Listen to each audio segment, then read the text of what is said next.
मैं समझता हूँ जैसे खड़गे साहब ने कहा है, क्योंकि चुनाव में खड़गे साहब ने, राहुल गांधी जी ने, प्रियंका जी ने कोई कमी नहीं रखी। सबने, हमारे नेतृत्व ने जम के कैंपेन किया यहाँ पर, और हमारी स्कीम इतनी शानदार थी, हमें उम्मीद थी कि स्कीमों के आधार पर आगे जो वादे करें उनके आधार पर, और कानून ऐसे ऐसे पास किए उसके आधार पर सरकार हमारी बनेगी। नहीं बन पाई।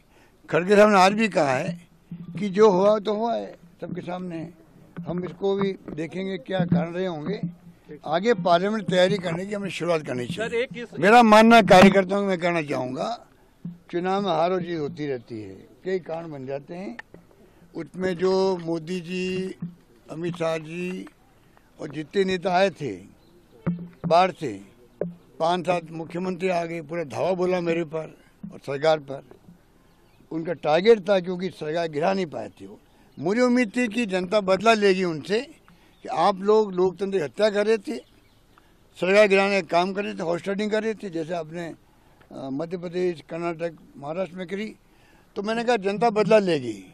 हो सकता है कि जनता वो बात समझ नहीं पाई होगी, इसमें कोई दोहराने की नतीजे जो है वो एक चौंकाने वाले हैं, इसमें कोई दोहराए नहीं, क्योंकि उम्मीद किसी को नहीं थी। हम उम्मीद थी कि इस बार जनता का आशीर्वाद मिलेगा, और जो भी मैंडेट आया है जनता का, मैंने पहले ही कहा जनता माई बाप है। लोकतंत्र में जो भी फैसला आएगा उसको हम विथ ह्यूमिलिटी स्वीकार करेंगे, और नई सरकार जो बनेगी उसको हमारी शुभकामनाएं हैं। अच्छे काम करके दिखाएं, ये हमारी भावना रहेगी उनके साथ में, पूरा सहयोग रहेगा उनके साथ में। आपको हर घर तक नहीं पहुंचा पाए, मैसेज नहीं दे पाए? ये लगता है कि जो स्कीमें शानदार थी हमारी, कानून में ऐतिहासिक बनाए, पूरे देश में चर्चा उसकी है। स्कीमें ऐसी बनाई जो पूरे देश में चर्चा हो रही है। पहली बार राजस्थान की चर्चा हिंदुस्तान के हर राज्य में होती है, और गारंटी हमने दी वो शानदार थी। उसके बावजूद भी जो नतीजे आए हैं वो चौंकाने वाले।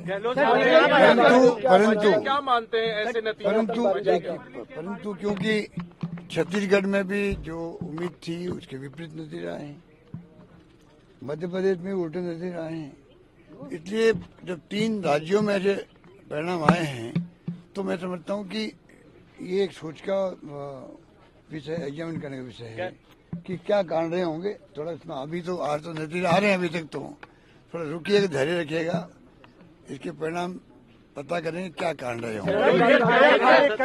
सर दिग्गज आ रहे हैं, नए चेहरे चुनाव जीते, लगता नहीं टिकटें कुछ और काट होगी, कुछ टिकटें और काट होगी, नए चेहरों को मौका दिया गया, वो सारे जीत रहे हैं। कांग्रेस पार्टी को सफलता। अभी मेरी बात सुनो, जो ये जो प्रॉब्लम यहाँ थी, हम भी जानते हैं कि ये नए चेहरे लाने की बात थी कि नए उम्मीदवार आने चाहिए, पर ये मांग मध्य प्रदेश में थी नहीं, छत्तीसगढ़ में नहीं थी, तभी वहाँ भी चुनाव हारे हम लोग।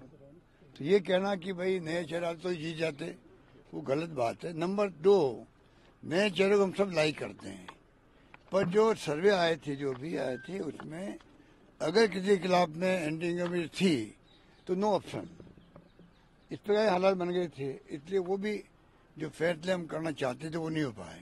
लेकिन जो एमएलए के खिलाफ एंटी इनकम्बेंसी मानते हैं आप? आपने एक बार दिखा था भाई, मैंने कहा ना आपको, ये प्रॉब्लम मध्य प्रदेश में थोड़ी थी, ना एमपी में थी, ना छत्तीसगढ़ में थी, चुनाव भी हमारे हैं। From breaking news, detailed analysis, in-depth interviews and explainers, follow the Times of India. Subscribe to our YouTube channel. Don't forget to like our videos and hit the bell icon to stay updated with the latest.